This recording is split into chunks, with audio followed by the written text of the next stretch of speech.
सबसे पहले शहीद आज़म भगत सिंह के जन्म दिवस की आप सब लोगों को बहुत बहुत शुभकामनाएं, बहुत बहुत बधाई।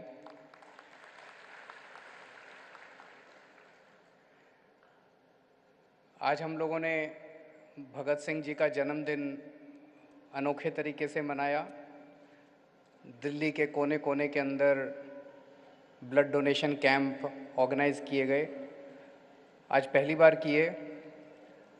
जब हमने शुरू किया था इसका प्लानिंग करना तो हमने सोचा था 50 जगह करेंगे, लेकिन फिर एक के बाद एक सब अस्पताल सब लोग जुड़ते गए और लगभग 73 जगह ब्लड डोनेशन कैंप हुए और कई हज़ार लोगों ने आज ब्लड डोनेशन किया। एक वो महान व्यक्ति जिसने 23 साल की उम्र में अपना फांसी पे चढ़ गया था, उसके लिए इतना तो कर ही सकते हैं कि एक बोतल खून अपने शरीर से दान कर सकें उसके जन्मदिन के अवसर पे। आज डिप्टी सीएम साहब ने भी अपना ब्लड डोनेट किया। मैं इनके साथ ही खड़ा था। मैं डोनेट नहीं कर पाया क्योंकि मेरे को डायबिटीज़ है बहुत सीवियर। मैंने डॉक्टर से कहा मेरा भी ले लीजिए, उन्होंने कहा नहीं जी आपका खून काम नहीं आएगा।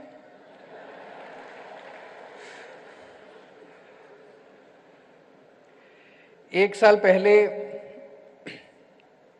आज ही के दिन हम लोगों ने ये देशभक्ति पाठ्यक्रम शुरू किया था।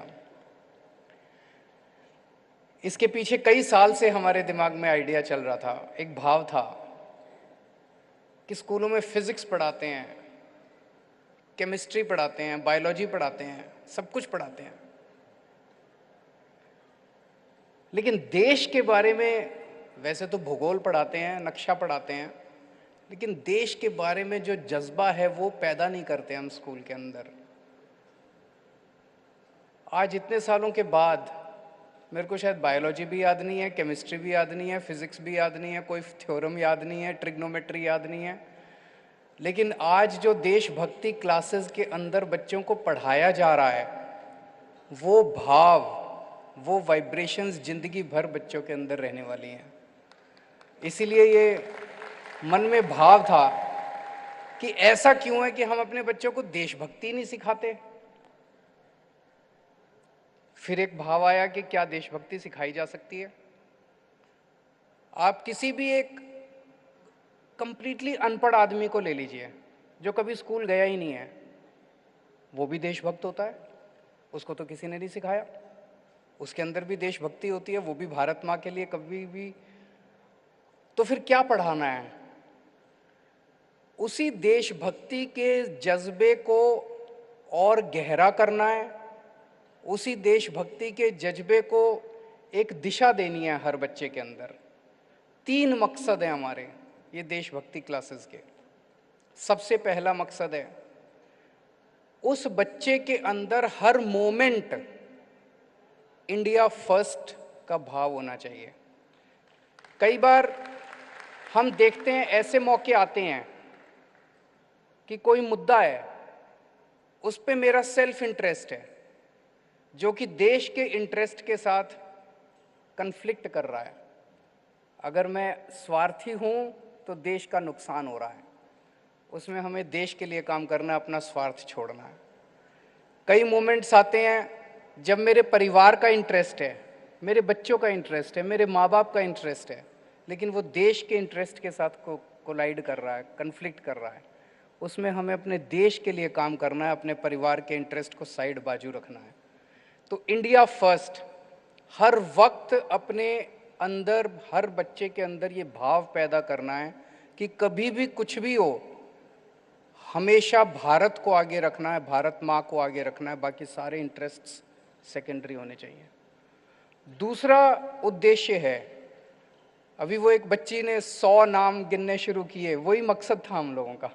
बहुत अच्छा लगा उसने जिस तरह से एक के बाद एक नाम, कि कहीं ना कहीं हम सारे लोग भूल गए अपने स्वतंत्रता सेनानियों को, हम लोग भूल गए अपने स्वतंत्रता संग्राम को, हम लोग भूल गए आज़ादी मिली कैसे थी, हम लोग भूल गए कितने लोगों ने अपनी कुर्बानी दी थी, कितनी यातनाएं सही थी, कितने लोग काला पानी गए थे, कितने उनको कोड़े मारे गए थे, कितने फांसी पे चढ़ गए, कितनों ने जिंदगी बर्बाद कर दी, कितनों ने करियर बर्बाद कर दिए, हम तो सबको भूल गए।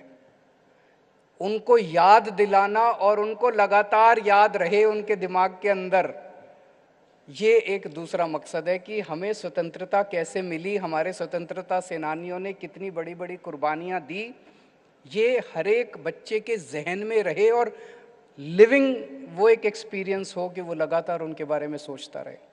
क्योंकि कभी भी अगर वो गलत काम करेगा और वो सोचेगा कि यार भगत सिंह ने इसीलिए कुर्बानी दी थी, मैं गलत काम कर रहा हूँ, तो उसके मन में आएगा कि नहीं मैं गलत काम कर रहा हूँ, मेरे को नहीं करना चाहिए।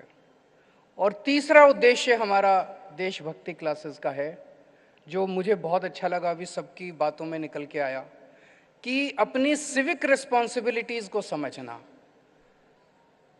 हर वक्त मैं कचरा तो नहीं फेंक रहा, मैं ट्रैफिक के नियमों का तो पालन कर रहा हूं, मैं कोई कानून तो नहीं तोड़ रहा, मैं यही तो है देशभक्ति। ऐसा थोड़ी है कि केवल बॉर्डर पे जाके एक बच्चे ने बोला कि पहले मैं ये सोचता था कि बॉर्डर पे जाके लड़ने को ही देशभक्ति बोलते हैं, लेकिन अब पता चला कि देशभक्ति तो सफाई रखने को भी देशभक्ति, बिजली बचाने को भी देशभक्ति, एक डॉक्टर अगर 10 गरीब मरीजों का फ्री इलाज कर दे तो वो भी देशभक्ति। हर चीज, जिंदगी जो जी रहे हैं उस जिंदगी में इंसानियत लोगों के प्रति दिखाना और सही काम करना, ईमानदारी से काम करना, यही तो देशभक्ति है आज की डेट में, और क्या है।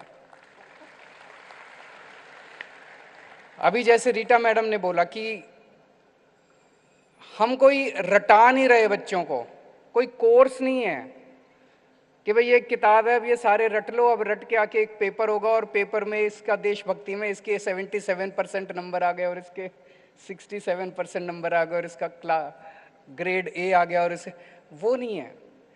मुझे बहुत खुशी है कि हमने देशभक्ति क्लासेस को एक अनुभव के रूप में कन्वर्ट किया है, बच्चों को ये एहसास कराया जा रहा है, ये मुझे बहुत अच्छा लगा। और अभी 1 साल ही हुआ है, अभी 1 साल के बाद आज जब बैठे, मेरा मन तो कर रहा था कि, और इतने बच्चे उत्साहित थे अपने अपने एक्सपीरियंसेस बताने के लिए, टीचर्स उत्साहित थे अपने एक्सपीरियंसेस बताने के लिए, हमारा मन कर रहा था घंटा 2 घंटा बैठ के आपके एक्सपीरियंसेस सुने, सबके एक्सपीरियंसेस सुने, लेकिन समय की कमी है। मुझे कितना अच्छा लगा, वहाँ से एक बच्चे ने बोला कि मेरी माँ मुझे कहती थी कि ये दूसरी जात वाले बच्चे से बात नहीं करनी। बच्चा भी बदला, माँ भी बदली, आसपास का वातावरण भी बदला। ये इतना पावरफुल मैसेज था, इतना पावरफुल मैसेज था, मुझे तो लगा कि ये देशभक्ति क्लासेस अगर पूरे देश में लागू कर दे तो ये जात पात ही खत्म हो जाए हमारे देश से। और इसमें किसी ने किसी को मारा नहीं, किसी ने किसी को फोर्स नहीं किया, ये एहसास अंदर से निकल के आया, और जो एहसास अंदर से निकल के आता है वो सस्टेनेबल होता है, वो हमेशा के लिए होता है। तो उस बच्चे के अंदर भी वो एहसास हमेशा के लिए, और उसकी माँ के अंदर भी वो एहसास हमेशा के लिए रहेगा कि जात पात गलत बात है, कोई जात पात नहीं है, सब बराबर हैं, सब एक जैसे इंसान हैं। एक बच्चे ने वहाँ से बोला कि सभी काम अच्छे होते हैं, चाहे कोई झाड़ू लगाता है वो काम भी अच्छा है, कोई डॉक्टर का काम करता है वो काम भी अच्छा है, कोई इंजीनियर का काम करता है वो काम भी, सारे काम अच्छे हैं और हमको सबकी आपस में इज्जत करनी चाहिए। कोई अगर ऐसा काम कर रहा है जो कि गरीब है तो हमें उसे बराबरी के उससे देखना चाहिए, हमें ये नहीं देखना चाहिए कि वो हीन है हमसे, हमसे छोटा है, उसका भी सम्मान करना चाहिए, सभी प्रोफेशंस का सम्मान करना चाहिए। किसी ने बोला कि कूड़ा उठाने ये भी देशभक्ति है।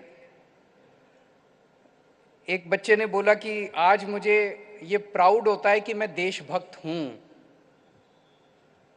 1 साल पहले तक हमें तो ये सोचते भी नहीं थे कि मैं देशभक्त हूं कि नहीं हूं। 1 साल पहले तक हम ये सोचते भी नहीं थे कि देशभक्त होने की जरूरत भी है कि नहीं है। लेकिन आज अगर हमें अंदर गर्व महसूस हो रहा है कि मैं देशभक्त हूं, ये बहुत बड़ी बात है। सब बच्चों को गर्व महसूस होना चाहिए। और एक टीचर ने वहाँ से बोला, वो बड़ा अच्छा लगा कि छोटा सा बच्चा कहता है कि मेरा तिरंगा रूठ जाएगा अगर मैं गलत काम करूँगा, तो मेरे तिरंगे की शान कम हो जाएगी अगर मैं गलत काम करूँगा। तो बहुत अच्छे, आज बहुत शानदार एक्सपीरियंसेस हुए। ये समय इवैल्यूएट करने का भी है। मुझे लगता है कि देश में पहली बार कहीं भी इस तरह की देशभक्ति क्लासेस की शुरुआत की गई है। हमने कौन सी चीज़ें हैं जो हम सीख सकते हैं और इस कोर्स को और अच्छा बना सकते हैं, कौन सी चीज़ें हैं जो हम चेंज कर सकते हैं। तो इसको मुझे लगता है कि अब एक इवैल्यूएट करके और इस कोर्स को और अच्छा और शानदार बनाना चाहिए ताकि ये इम्प्रूव करता रहे। हमने 3 कोर्सेज़ शुरू किए हैं पिछले कुछ वर्षों में दिल्ली के अंदर, दिल्ली के स्कूलों में। हैप्पीनेस क्लासेस, एंटरप्रेन्योरशिप क्लासेस और देशभक्ति क्लासेस। हैप्पीनेस क्लासेस कि आदमी, बच्चा अपने आप से शांत रहे, अच्छा इंसान बने, अच्छा इंसान बनाने के लिए। देशभक्ति क्लासेस अच्छा नागरिक बनाने के लिए। एंटरप्रेन्योरशिप क्लासेस कि जब वो पढ़ लिख के बड़ा होके बाहर निकले तो कम से कम अपना पेट पालने लायक बने। ये तीनों कोर्सेज पहली बार दिल्ली के अंदर देश में एक्सपेरिमेंट किए जा रहे हैं और मैं तो कहूँगा शायद पूरी दुनिया के अंदर पहली बार ये एक्सपेरिमेंट किए जा रहे हैं और मुझे लगता है यहाँ से ये निकल के पूरी दुनिया में फैलेंगे एक दिन। शुरुआत हमने की है लेकिन आने वाले चंद वर्षों में ये तीनों कोर्सेज पूरी दुनिया में फैलेंगे और इसके नए नए रूप निकल के आएंगे। बहुत अच्छे विचार, बहुत अच्छे हैं तीनों कोर्सेज के पीछे और अभी जो डेवलप हो रहे हैं जिस तरह से, वो भी बहुत अच्छा है। आज यहाँ पे बहुत सारे टीचर्स आए हुए हैं। मुझे बताया गया कि आप में से बहुत सारे लोग देशभक्ति क्लासेस के नोडल टीचर्स हैं। उनसे मैं एक निवेदन करना चाहूँगा कि देशभक्ति क्लासेस जब आप सिखा रहे हैं उसमें एक विचार जरूर हर बच्चे के अंदर भरने की कोशिश कीजिए कि हमें इंडिया को नंबर 1 बनाना है और इंडिया नंबर 1 बन सकता है। इंडिया को नंबर 1 नेता नहीं बनाते, इंडिया को नंबर 1 पार्टियां नहीं बनाती, इंडिया को नंबर 1 वहाँ के लोग बनाते हैं। 130 करोड़ लोग बनाते हैं। तो हमें लोगों को तैयार करना है। जिस दिन लोग तैयार हो गए, जिस दिन लोग खड़े हो गए और जिस दिन सारे 130 करोड़ लोग एक साथ काम करने लग गए इस दिशा के अंदर और इस भाव के साथ कि हमें इंडिया को नंबर 1 बनाना है, सब अपना अपना काम अच्छे से करने लग गए, कोई रोक ही नहीं सकता इंडिया को नंबर 1 बनने से। तो ये भाव के साथ जो बच्चा आप दिल्ली के सरकारी स्कूलों से निकले वो इस भाव के साथ निकले कि मेरी जिंदगी का एक ही मकसद है, मुझे इंडिया को नंबर 1 बनाना है। आप सब लोग बहुत शानदार काम कर रहे हैं, सभी टीचर्स बहुत शानदार काम कर रहे हैं, हमें गर्व है आप सब लोगों के ऊपर। और मैं समझ रहा हूं कि शहीद आजम भगत सिंह जी को श्रद्धांजलि देने का इससे ज़्यादा अच्छा तरीका और नहीं हो सकता उनके जन्मदिन के अवसर पे कि हम देशभक्ति क्लासेस के ऊपर चर्चा कर रहे हैं। आप सब लोगों को बहुत बहुत बधाई। जय हिंद।